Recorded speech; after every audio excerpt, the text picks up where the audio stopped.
राम राम दोस्तों, जय हिंद दोस्तों। मैं आज आप लोगों को एसएससी जीडी के पोस्ट प्रेफरेंस के बारे में एक नंबर में एसएसबी को डालना है और क्यों डालना है इसकी जानकारी मैं आप लोगों को देने जा रहा हूं। एसएसबी के जॉब प्रोफाइल के बारे में मैं बारीकी से आप लोगों को बताऊंगा। आप लोग इस वीडियो के अंत तक बने रहिएगा। चलते हैं, वीडियो शुरू करते हैं। सबसे पहले जानेंगे कि एसएसबी का पूरा नाम जो है वो सशस्त्र सीमा बल है, लेकिन इससे पहले इसका नाम जो था स्पेशल सर्विस ब्यूरो था। अब इसका नाम बदलकर सशस्त्र सीमा बल कर दिया है। तो अब हम लोग स्टार्ट करेंगे, इस एसएसबी के बारे में जानेंगे क्या है फैसिलिटी, क्या है एडवांटेज। तो सबसे पहले इसकी सैलरी की बात करेंगे। जब कोई भी जॉब की बात होती है तो उससे सबसे पहले उसमें सैलरी को देखा जाता है।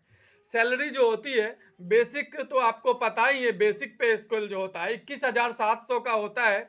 सारे सिपाही लेवल का यही सैलरी होता है बेसिक।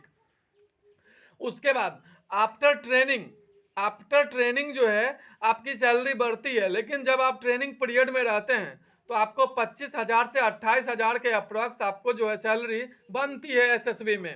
उसके बाद अगर ट्रेनिंग आपकी हो जाती है और आपकी पोस्टिंग हिल एरिया में हो जाती है, आपकी पोस्टिंग क्या होती है, हिल एरिया में हो जाती है, आपको तब वहाँ पे क्या होता है, टीपीटी, एचआरए, डीए ये सब ऐड करके 17,300 का अलाउंस बढ़ जाता है लगभग। तो आप वही 25 से 28,000 में 17,000 को ऐड कर देंगे तो लगभग 40,000 के आसपास आपकी सैलरी हो जाएगी। उसके बाद कभी कभी होता क्या है कि एएनओ ड्यूटी होती है। एएनओ ड्यूटी छत्तीसगढ़ में जब होती है आपकी, एएनओ मतलब होता है एंटी नक्सल ऑपरेशन।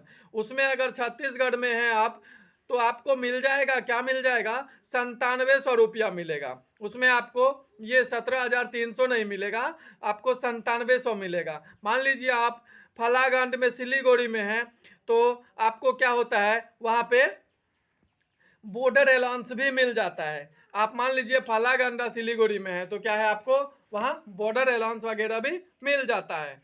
तो अब क्या करेंगे, सैलरी तो हमारी हो गई।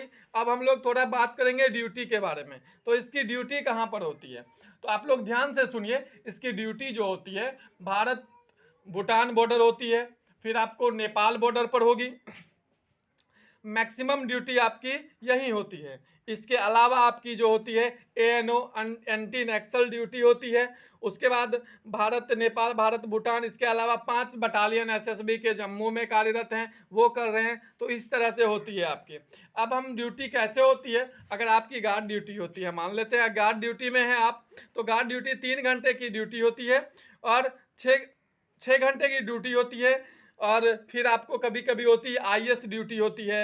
एएनओ में ज़रूरत के हिसाब से जब आप एएनओ ड्यूटी जाते हैं, एंटी नक्सल ऑपरेशन में जाते हैं, तो वहाँ ये 3 घंटे 6 घंटे की ड्यूटी ये सब नहीं चलती है, वो रूल रेगुलेशन खत्म हो जाता है। फिर आती है फौज की बात, 24 घंटे की ड्यूटी। मतलब आपके ज़रूरत के हिसाब से क्या होगा ना, आपकी ड्यूटी लगेगी एएनओ और आईएस ड्यूटी में। जनरली 3 घंटे 6 घंटे की ड्यूटी आपको होती है।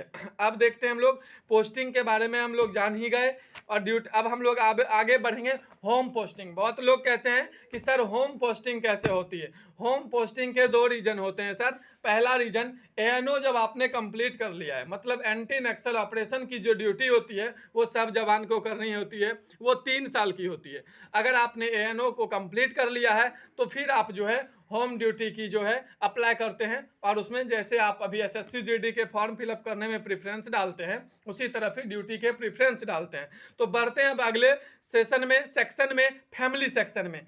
तो फैमिली आप कहाँ रख सकते हैं, कहाँ नहीं रख सकते हैं। जैसे आपका पीसफुल एरिया में ड्यूटी है, पीसफुल एरिया में है आपकी ड्यूटी, तो आप क्या कर सकते हैं, फैमिली रख सकते हैं। आप हेड क्वार्टर में हैं तो फैमिली रख सकते हैं। लेकिन एक खास बातें हैं, फैमिली तो आप रखेंगे तो आपका जो एचआरए है, हाउस रेंट अलाउंस है, वो आपका कट हो जाएगा, वो आपको नहीं मिलता है। और अगर आप अकेले बटालियन में रहते हैं तो आपको एचआरए वगैरह मिलते रहता है। तो इस बात को भी आपको गौर करना है। सिंगल रहेंगे बटालियन में तो एचआरए मिलेगा, फैमिली के साथ रहेंगे तो एचआरए कट हो जाएगा। फिर मेडिकल की बात करते हैं। फुल फैमिली को मेडिकल मिलता है, फुल फैमिली को मेडिकल मिलता है, डिपेंडेंट कार्ड बनता है उसके अकॉर्डिंग।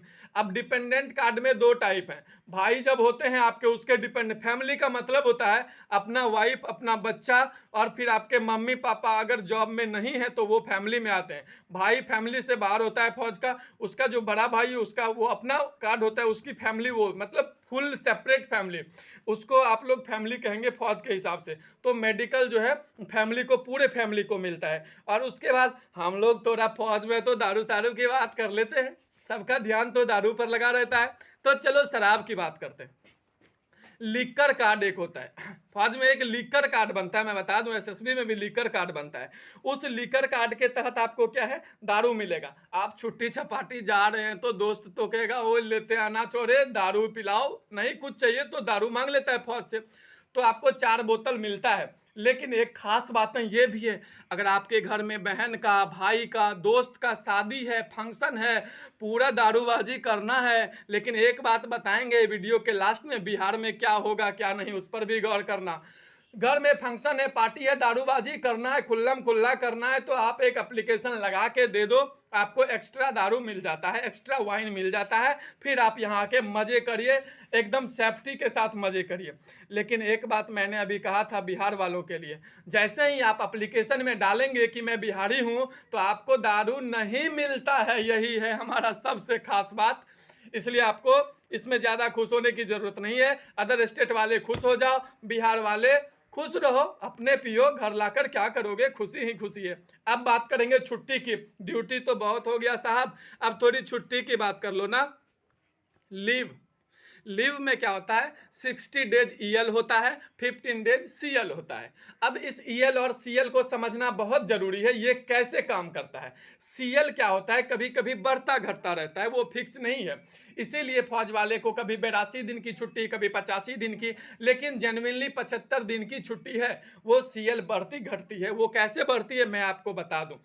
अगर आपको जीएच है, मतलब गजिटेड हॉलीडेज आ गया, आप 15 दिन के सीएल पर हैं, और वहां जाने के बाद क्या है ना, वहां जाने के बाद आपको गजिटेड हॉलीडेज आ गया, आप दशहरे की छुट्टी में जा रहे हैं, 4-5 दिन के सीएल में जा रहे हैं, 4-5-6 बीच में जो 4-5-6 पूजा आया वो गजिटेड हॉलीडे था। तो आपकी वो 3 दिन छुट्टी जो घर पर रहेंगे ना, वो आपके सीएल से नहीं कटेगा। मतलब आप 8 दिन घर में रहेंगे, 5 दिन ही काउंट होगा। इसी तरह गजिटेड हॉलीडेज वगैरह, जैसे आप सैटरडे को जा रहे हैं तो आपकी संडे काउंट नहीं होती है, मंडे से काउंट होती है। इस तरह से जब होता है तो सीएल बढ़ते घटते रहता है। इसलिए छुट्टी 75 दिन के बाद बढ़ता है, घटता नहीं है। अब बात करेंगे ईएल की, लेकिन ईएल आपका कंटिन्यू काउंट होता है। अगर आप दशहरे की छुट्टी में गए, बीच में 5 दिन की छुट्टी होनी थी, गजिटेड छुट्टी थी, तो वो आपका छुट्टी में ही काउंट होता है, वो आपको एक्स्ट्रा में नहीं होता है। लेकिन सीएल में ऐसा होता है, 5 दिन की छुट्टी में है, 3 दिन गजिटेड हॉलीडेज आ गया, तो आपका वो 3 दिन उस 5 दिन में नहीं, आपके 8 दिन हो जाते हैं। तो ये होता है ईएल सीएल का खेल। तो चलते हैं अब हम लोग फिर नए वीडियो में नए फौज के जॉब प्रोफाइल को लेकर आएंगे। और शांति वांति तो पूरा है एसएसबी में, पब्लिक कंसर्निंग में आप भी रहेंगे। अगर आपको हमारा ये एसएसबी का जॉब प्रोफाइल अच्छा लगा तो वीडियो को कर दीजिए शेयर, आप चैनल को कर दीजिए सब्सक्राइब। इसी तरह आपके सारे जॉब प्रोफाइल, और आपको एसएससी जीडी 2021 की तैयारी कैसे करनी है, रिटर्न की तैयारी कैसे करनी है, फिजिकल की, मेडिकल की, री मेडिकल की, ज्वाइनिंग की, जो भी प्रोसेस हो, पुलिस की, प्रदेश पुलिस की, पैरामिलिट्री, आर्मी, नेवी, एयरफोर्स, जिसकी भी जानकारी लेने हो, आप कमेंट बॉक्स में आप कमेंट करिए। अगर आपका मुद्दा अच्छा होगा तो वीडियो लाया जाएगा, अगर वन लाइनर आंसर होगा तो आपके कमेंट बॉक्स में ही एक क्वेश्चन का आंसर करके सल्टा दिया जाएगा। तब तक के लिए दीजिए इजाजत। जय हिंद, वंदे मातरम, भारत माता की जय, इनकलाब जिंदाबाद। आप लोग वीडियो को शेयर जरूर करेंगे। ऑलराउंडर बॉय पर आप लोगों का स्वागत है।